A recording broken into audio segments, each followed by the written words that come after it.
Hi, today discuss Newton second law of motion. पहले हम लोग न्यूटन फर्स्ट लॉ स्टडी कर लिया, ठीक है। तो कार्ड पे वो लिंक मिल जाएगा, पहले वो लेक्चर देख लो, फिर न्यूटन सेकेंड लॉ स्टार्ट करो, ओके। तो Newton first law refer to simple case when the external force on the body is zero if no external force. First law क्या रेफर किया था? First law refer that if no external force on applied, external force हम लोग apply नहीं करेंगे, अगर कोई external force apply नहीं करेंगे तो बॉडी क्या होगा, जिस स्टेट पर है वो वही स्टेट पर रहेगा। अगर रेस्ट पर है तो रेस्ट पर रहेगा, अगर मोशन में है तो वो मोशन में ही रहेगा और विथ ए कांस्टेंट वेलोसिटी और फॉलो ए स्ट्रेट लाइन, ठीक है। तो second law is refer if the general situation is the net external force acting on a body.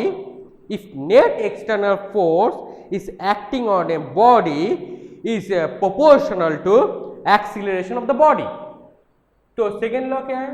Second law, force is proportional to acceleration of the body. if अगर हम लोग कुछ force apply करेंगे तो body क्या होगा, अगर rest पे है वो मोशन में आ जाएगा विथ ए एक्सीलरेशन लेकर, अगर बॉडी मोशन में है तो बॉडी क्या होगा, ए रिटार्डेशन लेकर बॉडी कुछ देर बाद रुक जाएगा, ठीक है। क्लियर हुआ? तो फर्स्ट लॉ क्या था, थोड़ा सा रिकॉल कर लेते हैं हम लोग। एक बॉडी रेस्ट पर क्यों है, देख लो। एक बॉडी एक टेबल के ऊपर रेस्ट पर क्यों है? क्योंकि इसका एक वेट अर्थ सेंटर की तरफ है, जिसे हम लोग W देकर बोलते हैं। W इस वेट का सिंबल है W, and also define Fg, force due to gravity, and that is equal to mass times small g. The small g is refer acceleration due to gravity, ठीक है। तो weight is also a force. अगर इस table के ऊपर a box और object rest पर है, मैंने बोला ये रेस्ट पर है, मतलब ये टेबल क्या करेगा, इसके ऊपर और एक फोर्स अप्लाई करेगा।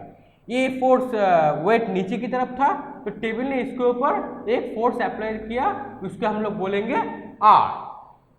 तो टेबल ने ब्लॉक के ऊपर और बॉक्स के ऊपर एक फोर्स अप्लाई किया, उसको हम लोग बोलेंगे R, और बॉक्स ने टेबल के ऊपर और एक फोर्स अप्लाई किया नीचे की तरफ, होगा W. So if R equal to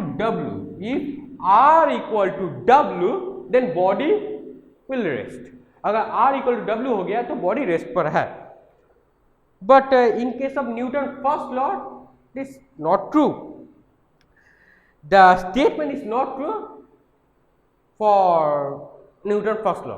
अगर फर्स्ट लॉ लेकर हम लोग बोलेंगे ये रेस्ट पर क्यों है तो ये स्टेटमेंट करेक्ट नहीं है। तो फर्स्ट लॉ ने क्या बोला, सिंस द बुक और the object is to be rest, क्या होगा, इसे correct statement with Newton first law लेकर। तो पेज नंबर 92 पे देखना नेनसेट की बुक का। तो since the book is observe to be at rest the net external force is must be zero. अगर इसके ऊपर एक नेट एक्सटर्नल फोर्स, ठीक है, तो net external force is equal to zero है, इसलिए ये बॉडी रेस्ट पर है, ठीक है। तो net external force is zero, इसलिए बॉडी रेस्ट पर है। That is the Newton first law. और R equal to W is not Newton first law, but body rest पर है, लेकिन ये न्यूटन फर्स्ट लॉ का करेक्ट स्टेटमेंट नहीं है, ठीक है। तो हम लोग क्या मिला था, अगर हम लोग फोर्स अप्लाई करेंगे, नाउ सेकेंड लॉ ने क्या बोला, अगर हम लोग फोर्स अप्लाई करेंगे तो क्या होगा, अगर बॉडी रेस्ट पर है वो मोशन में आ जाएगा, अगर बॉडी मोशन में था वो अभी रेस्ट पर आ जाएगा। So force is directly proportional to acceleration और रिटार्डेशन।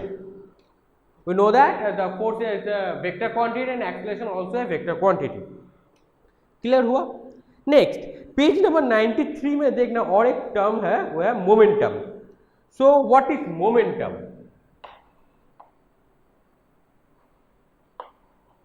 मोमेंटम का सिंबल है P, हम लोग डिफाइन करेंगे P देकर।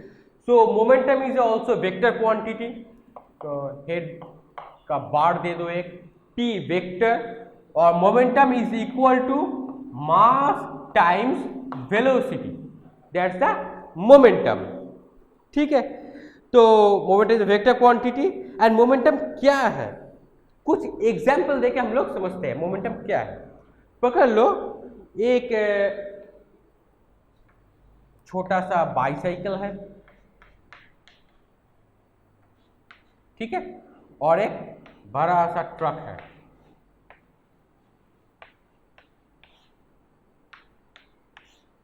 ठीक है, तो किसका मास ज्यादा होगा?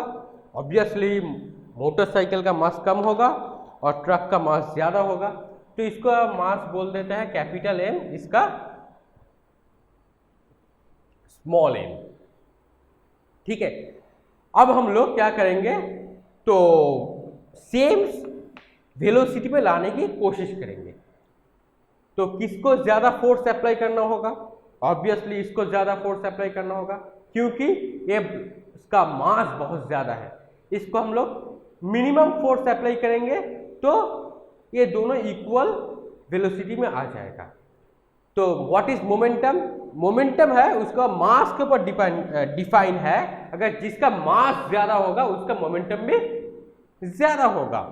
ठीक है, नेक्स्ट उल्टा केस पकड़ लो, बस और ट्रक और ये मोटरसाइकिल एक वेलोसिटी से जा रहा था, फिर हम लोगों ने कोशिश कर इसे रोक देंगे। तो कैसे रोकेंगे? तो इसे रोकने के लिए हम लोग को एक ऑपोजिट फोर्स अप्लाई करना होगा। तो किसके ऊपर ज्यादा ऑपोजिट फोर्स अप्लाई करना होगा? वो तो कार को रोकने के लिए, एक कार और ये मोटरसाइकिल को रोकने के लिए। तो सिंपल सी आंसर है, इसको कम फोर्स अप्लाई करना होगा, इसको ज्यादा फोर्स अप्लाई करना होगा, क्योंकि इसका मास बहुत कम है with respect to capital M। Clear? तो और एक एग्जांपल ले लेते हैं, जैसे बुलेट गन से अगर हम लोग फायर करेंगे तो क्या होगा? डैमेज हो जाएगा। लेकिन बुलेट का मास क्या है? बहुत कम है, एकदम नेग्लिजिबल।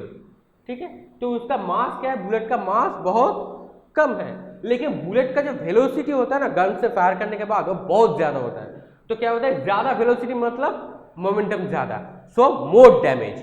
अगर हम लोग का गन का जो वेलोसिटी अगर कम हो जाएगा तो क्या होगा? इस लेस वेलोसिटी, सो इस less momentum means less damage. ठीक है, और एक चीज देखो, अगर हम लोग ज्यादा टाइम लेकर मोमेंटम को, फोर्स को ज्यादा टाइम से यूज करेंगे, मींस एक नया क्रिकेटर अगर क्रिकेट बॉल को कैच करने की कोशिश करेगा तो क्या करेगा? वो ऐसे ऊपर हाथ फैला देगा, तो क्या होगा? गेंद उसका हाथ पे लग के फिसल जाएगा। ठीक है, अगर क्योंकि उसका वेलोसिटी ज्यादा है, अगर अच्छा क्रिकेटर हुआ, एक्सपीरियंस क्रिकेटर हुआ, वो क्या करेगा? हाथ से गेंद को नीचे की तरफ खींच लेगा, तो क्या होगा? ज्यादा टाइम लेकर वो हाथ पे गेंद रहेगा, तो कैच और गेंद फिसल जाने की, मिस होने का चांस बहुत कम है। ठीक है, तो greater rate of change in momentum is greater the force. तो greater rate of change in momentum is greater the force. अगर हम लोग इसका डेरिवेटिव कर लेंगे, ज्यादा टाइम से हाथ पे रखेंगे तो फोर्स ज्यादा अप्लाई होगा। तो इधर देख लो, पोज देता हूं, तो ज्यादा देर तक हाथ में रखने के लिए फायदा क्या होगा? अगर P का हम लोग अगर डेरिवेटिव करेंगे तो dP dt, that dP dt rate of change of momentum with respect to time, dP dt is equal to, m को बाहर निकाल दो, m v का क्या होगा? dV dt। So we know that, so dV dt equal to, हम लोग को पता है क्या है dV dt। So dV dt equal to क्या होगा? Acceleration. So force equal directly proportional to क्या था? A था। अगर हम लोग को प्रोपोर्शनल हटाना होगा तो क्या करना पड़ेगा? बोलो, बहुत इजी है, ये पोस्ट देता हूं। तो we know that force is proportional to A. Now F is that K is a constant and also A. K, you know that के इज ए कांस्टेंट। तो इस के को अगर हम लोग मास भी बोल सकते हैं, अगर इससे देखेंगे तो, अगर that's equal to mass, sorry, K is defined also in a constant, तो that is equal to F, so dp dt equal to F. ठीक है, तो rate of change of momentum with respect to time is equal to force. अगर जितना time से वो गेंद को कैच करने की कोशिश करेगा उतना ही फोर्स, बॉल गेंद का जो फोर्स है वो कम होता जाएगा। ठीक है, so P by T that is equal to F, simple. तो जितना time, force and time is inversely proportional, force and time is inversely proportional. तो ज्यादा टाइम पे अगर हाथ पे रहेगा तो गेंद, तो एफ का वैल्यू कम हो जाएगा, तो गेंद फिसलने के लिए जो फोर्स चाहिए वो उतना ही कम हो जाएगा। क्लियर हुआ? तो क्या होगा देखो next, the same force the same time cause the same change in momentum for the different bodies. तो सेम टाइम इंटरवल पर same change in momentum for different body both are equal, क्योंकि momentum conserve होता है। ठीक है, next class में हम लोग डिस्कस करेंगे मोमेंटम कॉन्जर्व कैसे होता है। ठीक है, सो न्यूटन सेकेंड लॉ का स्टेटमेंट क्या था? The rate of change of momentum of a body, the rate of change of momentum means with respect to time of a body is directly proportional to the applied force and takes place in the direction in which the force is act. जिस direction पे force act होगा उसी direction पे हम लोग का momentum with respect to time equal होगा। ठीक है, जैसे पकड़ लो, अगर किसी रोप से अगर एक स्टोन को टाइट करके बांध के, ठीक है, ज्वाइन करके हम लोग उसको घुमाएंगे तो क्या होगा, जितना हम लोग फोर्स देंगे उतना इसका वेलोसिटी बढ़ता रहेगा। देखना कोशिश करके, जितना हम लोग यहाँ पे फोर्स अप्लाई करेंगे उसका ये वेलोसिटी उतना ही बढ़ता जाएगा। फिर हम लोग कहीं छोड़ देंगे तो उतना ही फोर्स से सामने निकल जाएगा। ठीक है, तो ये भी एक एग्जाम्पल हुआ। तो क्या मिला हम लोगों को? फोर्स, अब थोड़ा मैथमेटिक्स कर लेते हैं, पेज नंबर 94 पर है। ठीक है, force is directly proportional to, क्या होगा, force is directly proportional to change in momentum by time delta T.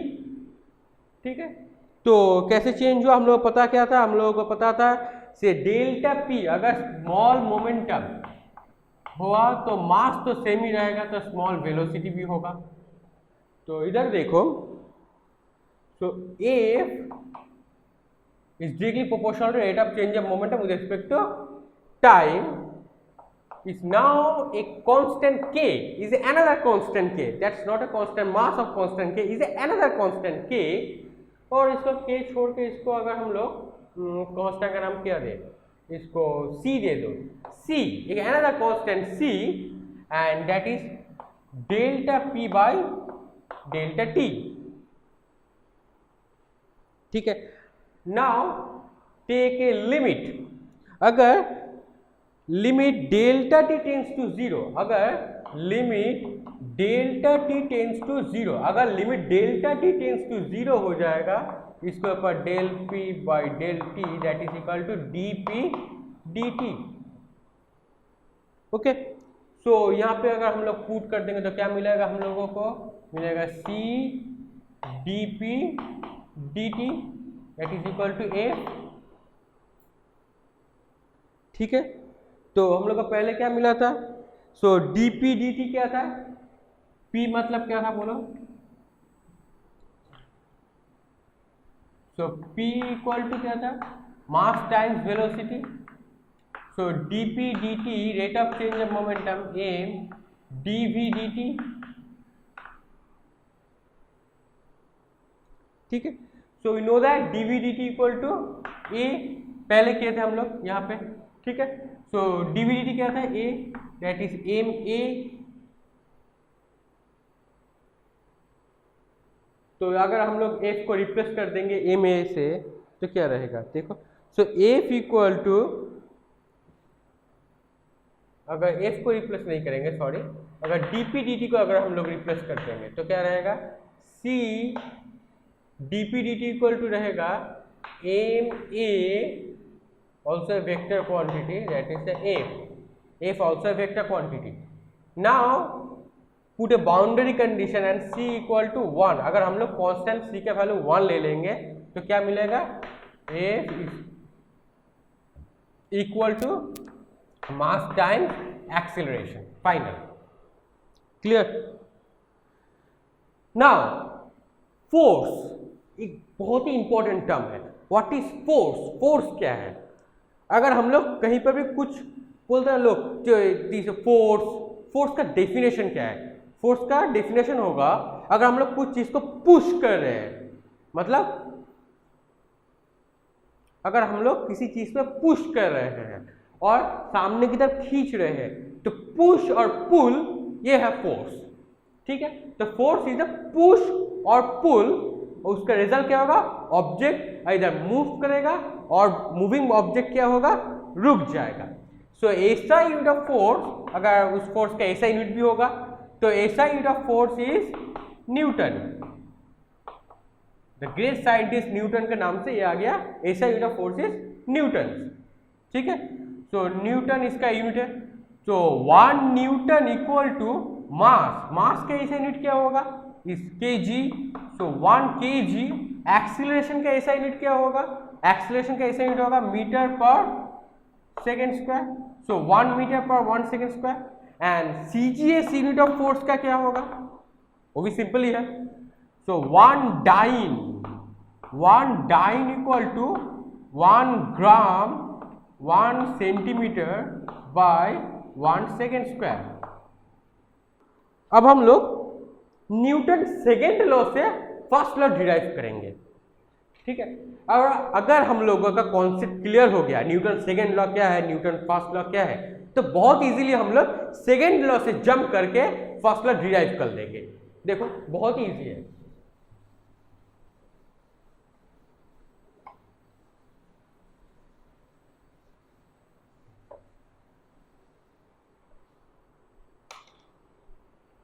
तो न्यूटन सेकेंड लॉ क्या था?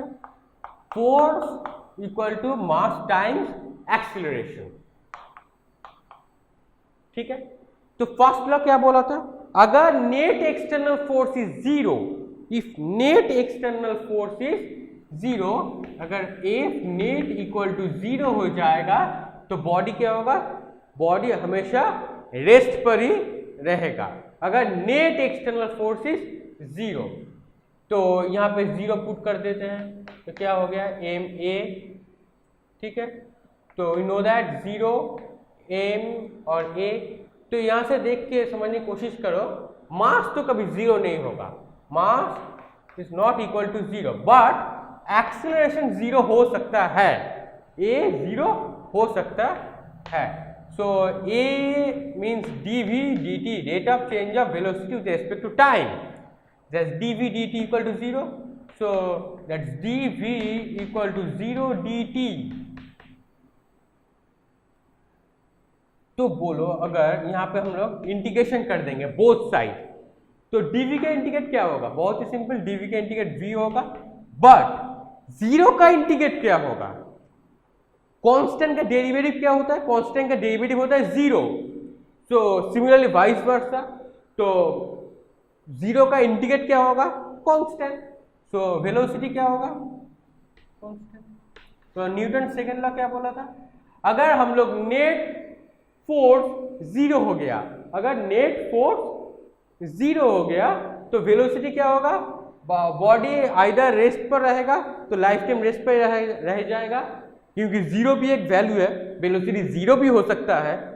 Zero is a vector quantity also. तो वेलोसिटी जीरो भी हो सकता है और कुछ वैल्यू भी हो सकता है. अगर बॉडी मोशन में है तो लाइफ टाइम के लिए मोशन में ही रहेगा, फॉलो ए स्ट्रेट लाइन, और एक कांस्टेंट वेलोसिटी, एक न्यूमेरिक वेलोसिटी नंबर लेकर वो लाइफ टाइम के लिए वही नंबर पे रहेगा. ठीक है. तो वेलोसिटी भी constant. That's the Newton first law. तो हम लोग इजीली न्यूटन सेकेंड लॉ से फर्स्ट लॉ तक जा सकते हैं. ठीक है. सो अगर फोर्स तो वेक्टर है तो 3 डायमेंशन कार्टेशियन कोऑर्डिनेट का भी होगा. सो एफ का क्या हो सकता है? एफ एक्स तो ए एक्स होगा, D P X D T हो सकता है, तो एफ वाई, तो M A Y that's D P Y D T, F Z, तो M A Z that's D P Z by D T. ठीक है, क्लियर हो गया Newton second law, Newton first law क्या था। ठीक है, अब हम लोग एक प्रॉब्लम सॉल्व करेंगे, एग्जाम्पल 5.3 पेज नंबर 96, बहुत ही इजी है। ठीक है,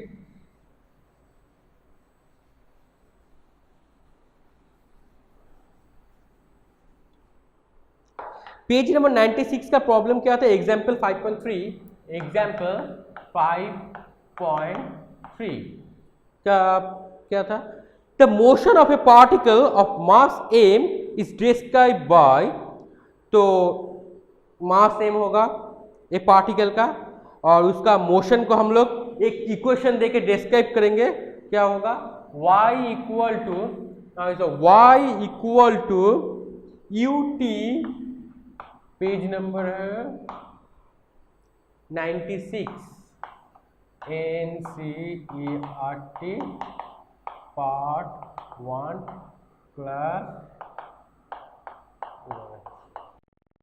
तो y equal to U T plus half G T square, plus half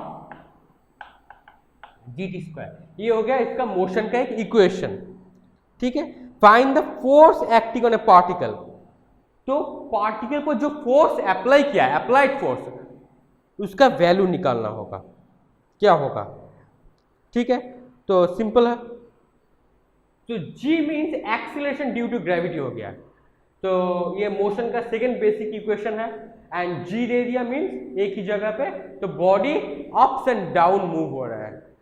ठीक है, वर्टिकली मूव हो रहा है, तो क्या होगा, तो सिंपल सी बात है, तो ये पार्टिकल डिस्प्लेसमेंट होगा, तो क्या होगा, डिस्प्लेसमेंट का अगर हम लोग डेरिवेटिव करेंगे डी वाई डी टी, तो हमको क्या मिलेगा, वेलोसिटी मिलेगा, सो u रह जाएगा, t का डेरिवेटिव 0, t का डेरिवेटिव 1 होगा, नॉट 0, u का डेरिवेटिव फिर से 0 हो जाएगा, सो g t का डेरिवेटिव क्या होगा, यहाँ पे 2 आ जाएगा, 2 माइनस 1 मीन्स 1। ठीक है, तो ये 2 कट जाएगा, तो रह जाएगा, यहाँ पे कर लेते हैं u plus G T that is equal to v। ठीक है, तो एक्सीलरेशन इक्वल टू अब क्या होगा, we know that dv dt is equal to a, so a equal to dv dt and that is u plus G T, so u का derivative क्या होगा, 0 होगा, ओनली g रह जाएगा, so acceleration equal to acceleration due to gravity. So बहुत ही simple है। अब न्यूटन सेकेंड लॉ क्या था, न्यूटन सेकेंड लॉ से मिला था एफ का वैल्यू, एफ इक्वल टू क्या होगा, M A, now A is equal to G, so that is M G.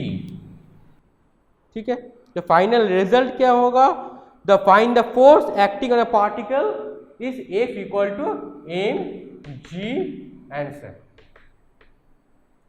ठीक है, तो ये सब न्यूमेरिकल करने के लिए हम लोग को डेरिवेटिव और इंटीग्रेशन का कॉन्सेप्ट होना बहुत जरूरी होता है। ठीक है, और डेरिवेटिव और इंटीग्रेशन अच्छी तरह से प्रैक्टिस कर लेना। ठीक है, तो नेक्स्ट क्लास में हम लोग न्यूटन थर्ड लॉ स्टडी करेंगे, इम्पल्स क्या है, कॉन्जर्वेशन ऑफ मोमेंटम क्या है, वो हम लोग नेक्स्ट क्लास पे स्टडी करेंगे। तो मिलता है नेक्स्ट क्लास में, तब तक के लिए पढ़ते रहो और वीडियो अपने दोस्तों के साथ बहुत ज़्यादा शेयर करना, चैनल को भी सब्सक्राइब कर दो। अगर कोई डाउट हुआ तो कमेंट सेक्शन में पूछना, और वीडियो कैसे लगा वो भी कमेंट सेक्शन में बोलना। तो दोस्तों के साथ बहुत ज़्यादा शेयर करो ये लेक्चर को, चैनल को सब्सक्राइब कर दो, बेल आइकन को क्लिक कर दो।